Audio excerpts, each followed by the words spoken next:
press secretary carefully tear apart this ridiculous idea that you shouldn't help poor people pay off their extremely high college debt. The right-wing media sphere has gone ballistic and called this a handout just before the election. I recall us having to wait for our COVID money so that the president could get his goddamn name on the checks before the election. Is a national emergency, has COVID a national emergency when it comes to student debt? So it's a very good question, and I'm glad you asked it. Look, we use the HEROES Act because there are going to be some people, when we lift the pause, that's still going to suffer. They're still going to have a little bit of a hard time. And so that's one of the reasons that we made this decision. Because as we're lifting up the pause, yes, some folks having not to pay for 2 years has been helpful to them, and we're able to save, and are probably going to be able to pay those monthly payments. But there's going to be some folks who are going to have a hard time. Because of the economy? Because they're just in a different bracket, right?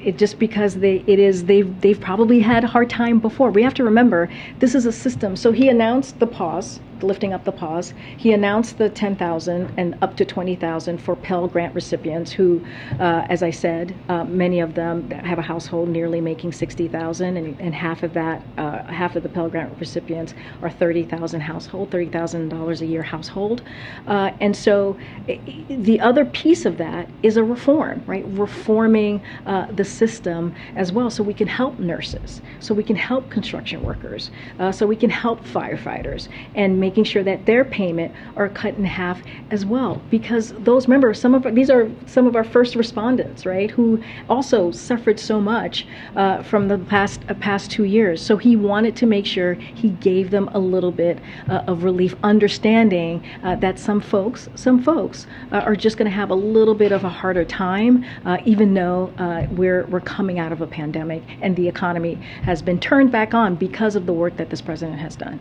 That was another thing I was going to mention. I mean, the president often says that we're not in a recession because we've got, record job market, record low unemployment, businesses investing in America at record rates. Mm-hmm. So why are those appropriate conditions to forgive student debt? Well, thank you for laying out all the work that the president has done. That is 1,000% correct. But we've also said that we know that some people are still suffering. You've heard us say that too.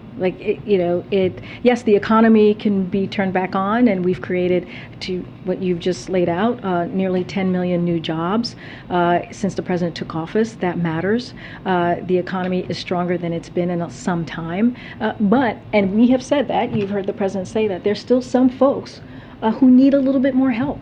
And this is what the president is trying to do. Both can be true. It's not one or the other. Well, the Washington Post editorial board says that, and then I'm going to go to the back because we're running out of time. Doesn't help those people, though. That it takes money from the broader tax base, mostly made up of workers who didn't go to college, to subsidize education debt of people with valuable degrees. Mm-hmm. So sort of rebutting what you had just said. But beyond that, there are critics who are saying that this is not about the pandemic, it's not about those conditions, that this is about getting people to vote ahead of the midterms, and that the real national emergency is Democrats in the midterm elections. Well, I mean, I disagree with everything that you just laid out. I was just asked a question by some Democrats who are saying that they're not happy with this, right? Who are criticizing this. And we have said we're not going to make everybody happy. And so if you're not making everybody happy, you cannot say that, that what you just laid out certainly cannot be the case either. Look, here's what I will say, and this is just what we have laid out about this program. This is historical, what we're doing. It has never been done before. When you look at the system is broken. And we're trying to reform it so that we can help people who really need it. The way that this president has done this, he's done it in a targeted way. So it helps. It doesn't give a penny to anybody making more than 120. Let me finish. More than 125,000. And if you look at the Pell Grant recipients, we're talking about people, again, and I've said this multiple times in this briefing room today, and we said it multiple times yesterday, $60,000 household.